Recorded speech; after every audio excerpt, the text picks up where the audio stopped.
سنی کو پانی سے کھیلنا بہت اچھا لگتا تھا۔ گرمی ہو یا سردی وہ ہر وقت پانی سے کھیلنے کے لیے تیار رہتا۔ سردی میں تو اس کی امی سے پانی سے کھیلنے نہ دیتی کیونکہ اس طرح وہ بیمار ہو سکتا تھا، مگر گرمی میں سے تھوڑی اجازت مل ہی جاتی تھی۔ وہ پانی سے خوب کھیلتا، گھاس پر پانی ڈال کر اسے چھپ چھپ کرنے میں بہت مزہ آتا تھا۔ اگرچہ اس کی امی اسے پانی ضائع کرنے سے منع کرتی تھی، مگر وہ کسی نہ کسی بہانے سے پانی سے کھیلنے کا کوئی موقع ضائع نہ کرتا۔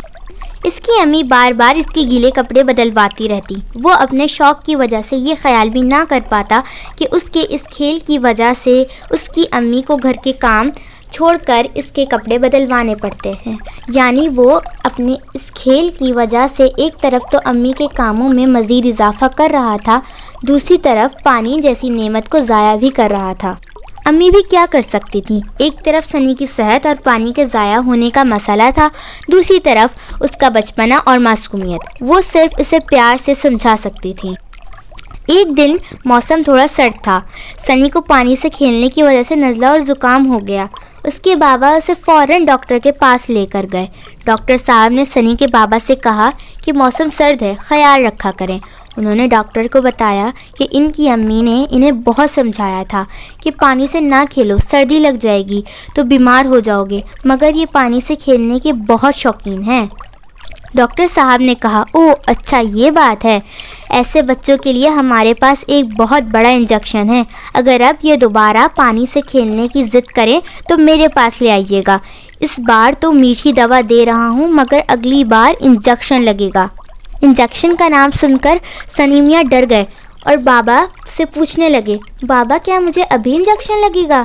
بابا نے مسکراتے ہوئے کہا، نہیں، ابھی تو سمجھا کر میٹھی دوا دے رہے ہیں۔ اب دوبارہ پانی ضائع کیا اور پانی سے زیادہ دیر کھیلے تو پھر لازمی انجیکشن لگے گا۔ اس رات سنی دوا پی کر آرام سے سو گیا۔ خواب میں اس نے دیکھا کہ وہ ایک جنگل میں ہے جہاں بہت سے جانور اور مچھلیاں موجود ہیں۔ سنی کے علاوہ اور بھی بہت سے بچے موجود ہیں جنہیں جنگل کے جانور اور مچھلیاں گھیر کر کھڑے ہیں۔ اتنے میں جانوروں کے سردار شیر نے کہا، یہ سب بچے جنہیں ہم پکڑ کر یہاں لائے ہیں سب پانی ضائع کرتے ہیں۔ انہوں نے دنیا کا سارا پانی ضائع کر دیا اور اب ہمارے پینے کے لیے بھی پانی نہیں بچا۔ مچھلیوں کے سردار نے بھی کہا کہ ان بچوں کی وجہ سے ہم بھی پانی کے بغیر رہنے پر مجبور ہو گئے ہیں، ان بچوں کو سزا ملنی چاہیے۔ جانوروں کے بادشاہ شیر اور مچھلیوں کے سردار نے فیصلہ کیا کہ ایک بڑا سا انجیکشن ان سب بچوں کو لگایا جائے تاکہ یہ آئندہ پانی ضائع کرنے سے توبہ کر لیں۔ سب بچے ڈر کر رونے لگے۔ ڈر کی وجہ سے سنی کی آنکھ بھی کھل گئی۔ آنکھ کھلی تو دیکھا صبح ہو چکی تھی۔ سنی فوراً امی کے پاس کچن میں گیا جہاں وہ ناشتہ بنانے میں مصروف تھیں۔ سنی نے امی کو پورا خواب سنایا اور کہا کہ اب وہ آئندہ کبھی پانی ضائع نہیں کرے گا۔ امی اس بات سے بہت خوش ہوئیں اور سنی کو شاباش دی۔ بچوں، پانی اللہ تعالیٰ کی بڑی نعمت ہے اور اسے ضائع کرنا بہت بری بات ہے۔